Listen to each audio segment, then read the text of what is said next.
Les manifestations des traumatismes peuvent être multiples et varient, touchant les différents aspects sur la personne. Nous avons pris 3 aspects: l'aspect physique, l'aspect moral et l'aspect cognitif. Sur l'aspect physique, nous avons trouvé les troubles du sommeil, l'insomnie, les cauchemars, fatigue persistante, perte d'énergie épuisante, sensation d'étouffement, transpiration excessive, hypervigilance, sensation constante d'être en alerte et de difficulté à se détendre. Ça, c'était ici les aspects physiques. L'aspect émotionnel, nous avons trouvé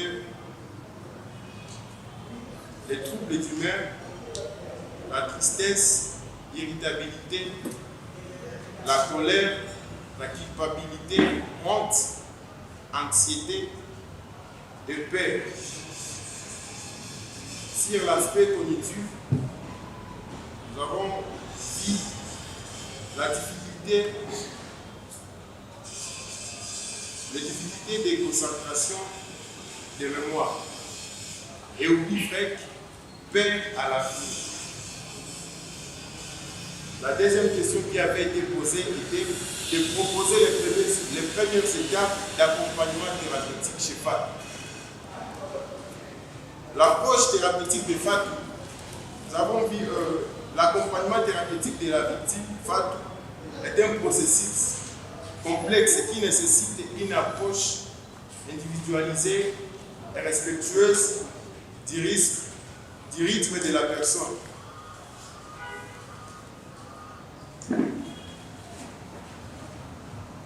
Et c'est là qu'on a vu l'axe sur la construction de l'estime de soi et la réappropriation de son corps et de sa vie.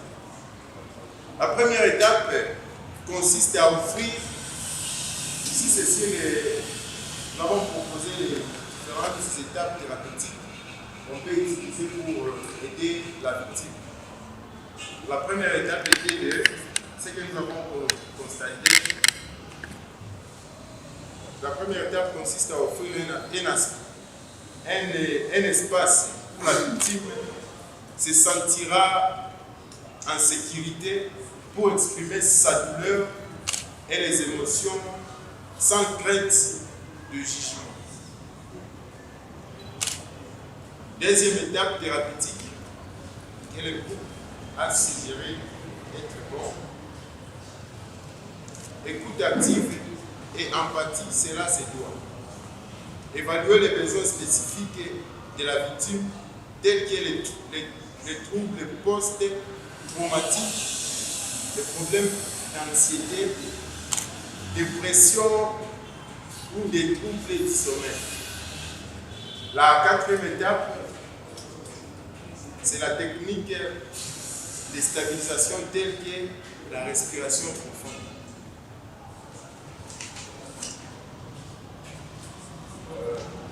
La cinquième étape, la relaxation, la pleine conscience, l'aide à gérer les flashbacks d'anxiété. La troisième question qui avait été posée, c'était quel est le rôle d'école, quel rôle l'école peut jouer dans son processus de stabilisation. Il importe de préciser que le rôle de l'école ou de l'enseignant ou de l'enseignante n'est surtout pas de devenir un psychologue, mais bien mieux comprendre les traumatismes, leurs conséquences, la résilience, en fait de soutenir l'épanouissement et la réussite de la victime Fatou.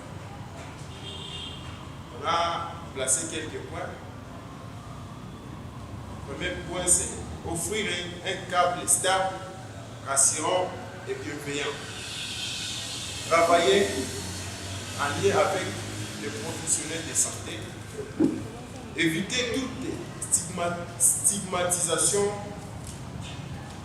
Permettre à Fatou de reprendre confiance en elle et en d'autres personnes.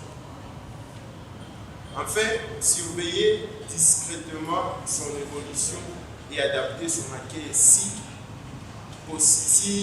besoin. J'ai oublié, je vous remercie.